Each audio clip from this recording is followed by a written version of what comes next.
Bernhard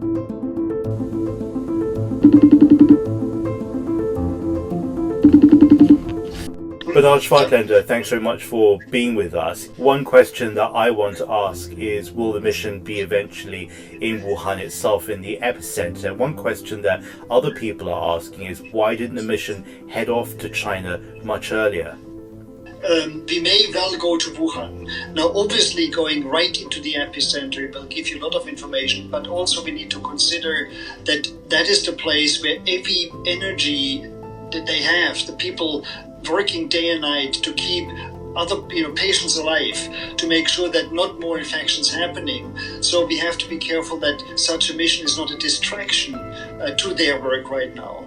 And we have to see whether in other places where maybe the outbreak is not quite as severe, we may get the same information we need to find answers to our questions without really having such an impact on the work, on the ground, of the people in the hospitals, of the communities. But you can always say, it would have been better to go a few days earlier. We had discussions with the Chinese less than 2 weeks ago, where we met with the Minister of Health, with the Foreign Minister, and also with the President personally. So it's not a very long time to set up a strong team to find the right people who can go and discuss with our colleagues on the ground in China about the terms of reference, the objectives. So yes, maybe a few days earlier might have been better, but on the other hand, preparing well for such a mission is also a key to success. Is there any indication of when a peak may be arriving? And also, I think what everybody else wants to ask is, how long could this outbreak last based on the evidence that you currently have?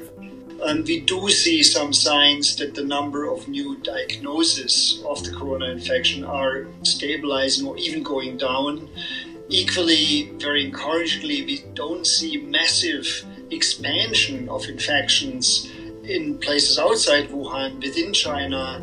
And we also have to remember that the number of infections outside China are still very, very small on a global scale. We really also have to admit that we don't know enough about the virus, the way it transmits. Are there, for example, super spreaders, as we call them? That means people who have the virus infection and who can spread it more easily than others. And why is that the case? But one thing I want to say is that the measures taken in China are impressive. They're very dedicated.